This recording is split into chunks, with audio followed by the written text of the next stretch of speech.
IAS institute నిర్వహిస్తున్న all India scholarship exam pass అవ్వండి. 2 years ఫీజులో 50% మాత్రమే పే చేయండి. పూలతోనో పాలతోనో పంచామృతాలతోనో అభిషేకం మీరు చూసి ఉంటారు. కానీ కారంతో అభిషేకం ఆ బాబా ప్రత్యేకత. ఒంటిపై ఎలాంటి షర్ట్ వేసుకోకుండా 50 కేజీల కారాన్ని నలుగు పూసుకునే విధంగా పూసుకుంటారు. ఏడాదిలో ఒక్కరోజు మాత్రం కారాభిషేకం చేసుకునే బాబా కోసం భక్తులు తరలి వస్తారు. ఇంతకీ ఎవరు ఆ బాబా? కారంతో అభిషేకం ఎందుకు?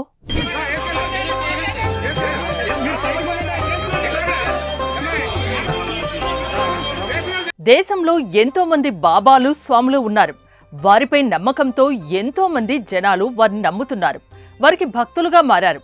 అలా వందలాది మంది భక్తుల్ని సంపాదించుకున్న వారిలో ఒకరు శివస్వామి బాబా. ఏలూరు జిల్లా ద్వారకా తిరుమల మండలం దొరసానిపాడులోని శ్రీ శివదత్త ప్రత్యంగిరి వృద్ధాశ్రమంలో కారంతో అభిషేకం చేయించుకొని ఈ బాబా ప్రతి ఏడాది వార్తల్లో నిలుస్తారు. తాజాగా మరోసారి శివస్వామికి భక్తులు కారాభిషేకం చేశారు.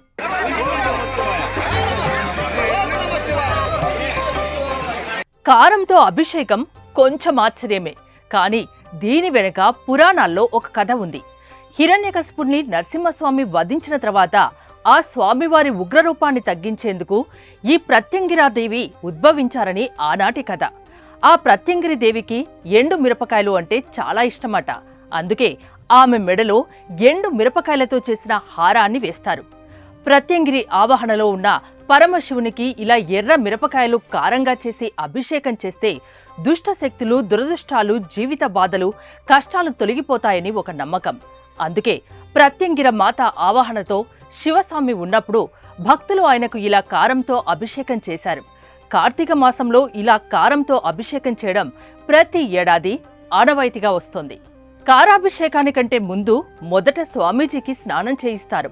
పూనకంతో ఉన్న ఆ స్వామికి ధూపం వేసి కూర్చోపెడతారు. ఆ తర్వాత ఓం నమః శివాయ అంటూ శివనామస్మరణ చేస్తూ భక్తులు ఆయనకు ఇలా కారంతో అభిషేకం చేస్తారు.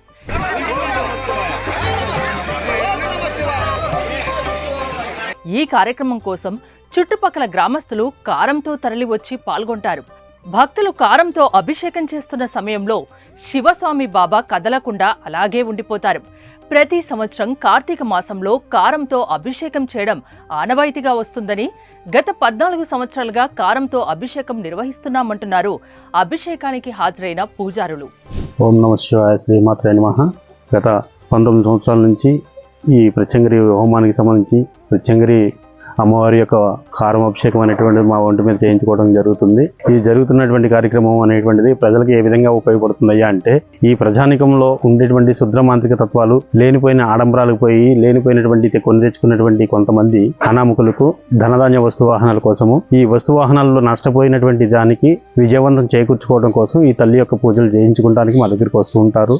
మమ్మల్ని దర్శించుకున్న వారికి, మా దేవతామూర్తిని ఆరాధించినటువంటి ఈ భూమండలంలో ఉండేటువంటి ప్రజానికం అందరికీ కూడా ఆ తల్లి ఆశీస్సులతో వారు కోరుకున్న కోరికలు తీర్చడం ఆ తల్లి యొక్క అనుగ్రహం అని మేము భావిస్తూ మా దగ్గరికి వచ్చిన వాళ్ళు అదేవిధంగా ఆ భక్తితో గురుదేవులుగా మమ్మల్ని ఆ తల్లి యొక్క దేవతామూర్తిగా ఆ తల్లిని ఆరాధించడం జరుగుతుంది. ఏది ఏమైనా కారాభిషేకం బాబా వీడియో సోషల్ మీడియాలో వైరల్ గా మారుతోంది. మరి కారాభిషేకంపై మీ అభిప్రాయం ఏంటో కామెంట్ చేయండి.